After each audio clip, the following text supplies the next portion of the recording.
All right, so Hezekiah's final days. There's some interesting things that happen there, and so walk us through what takes place in his final days.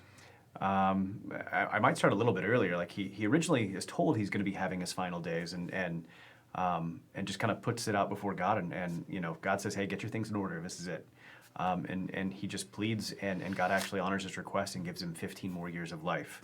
Um, that sounds like a great thing, but during that 15 years, yeah, I believe it's some Babylonian ambassadors come and they come with good intentions. And he's like, "Hey, let me just show off my kingdom. Let me show you all the glories of the treasure house." And unfortunately, that plants a seed for Babylon to come and eventually besiege the kingdom and try and have the glory of the kingdom for themselves. Um, and that's kind of the unfortunate thing. Yeah, it's really kind of fascinating that rather than show him things that really have true value, he seems to, in his final days, the success that he has, Yeah. uh, much like David, seems to kind of lead him astray, and Solomon before him. And so he starts putting more and more emphasis on the physical, and is so proud of that. And the problem is that if he'd shown the kingdom, if he'd shown people who were worshiping God and loving God and being just and all that kind of stuff, that's really where the true glory of the kingdom is. If he had shown them that, they probably would largely have been uninterested. Um, and it's kind of interesting how this lack of proper focus on his part is especially detrimental because he's around people who have a lack of proper focus. Well, it's interesting too because he got it right at the beginning. He Yeah. made the things of spiritual value the things of highest value, Mhm. and because of that, it also brought in material value. And then he inverted kind of his value system and made the things of material value of higher value than the others. Yeah, yeah, and uh, so he's going to basically. It's kind of like walking down Mill Avenue late at night and showing everybody around what's in your wallet, right? Yeah, This yeah. is not the day and age where you want to do this kind of thing. Now, why might he? Why would he be so foolish? What's he hoping to gain through this? Obviously, I think he's showing off his own glory in the process and stuff. And again, initially he was seeking God's glory through his reforms and stuff like that. And obviously, somewhere along the way, his own glory became something of fairly high importance to him and stuff. And I also find it interesting, I hope I'm remembering the story right, but uh, they're going to get carried off into captivity, but God says it's not going to happen under you, it's going to happen under your son. And you kind of get an idea of where his priorities is because it's like, well, that's good. Yeah, yeah. There's some problems for sure.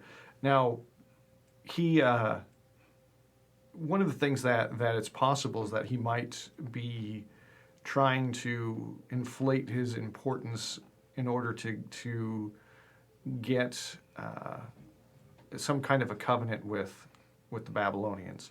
What would be the problem with that? Obviously,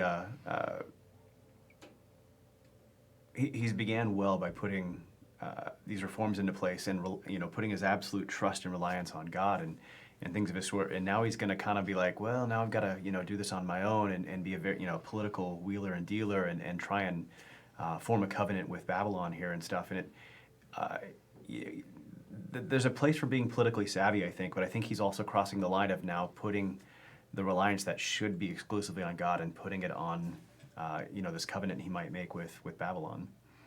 Yeah, it seems to be something that trips up quite a few of the kings is a reliance on foreign. And, the kings of Israel weren't supposed to have multiply horses or military power, those kinds of things, and sometimes they could get around that by, well, I'm not going to rely on it, but I'll make a covenant with this guy who is relying on it, and it trips up quite a few of them. One of the other things that happens later on in his life during this period of life extension that God gives to Hezekiah is he has a son. Tell us about what happens with that. Yeah, his son is Manasseh, who's we started off by talking about how Hezekiah was, such a good king and none better and all the line and stuff like that.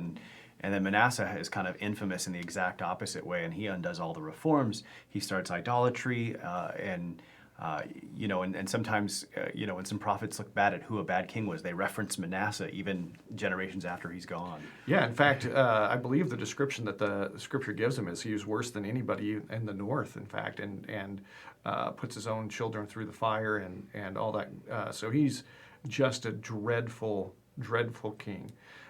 So what do you make out of the fact that during this 15 years, things don't go exactly too well for Hezekiah? What's the Bible trying to teach us here? Yeah, I think it's teaches one, you want to not just run well but finish well, but two, it just showing that again, the seeds that you plant will germinate, and do you want to plant good seeds or do you want to plant bad seeds?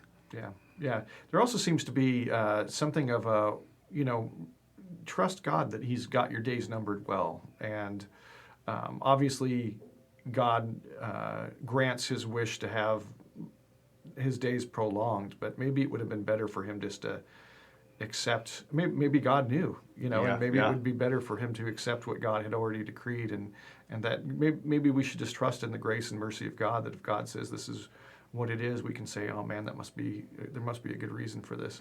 It seems hard at the time, but I think that.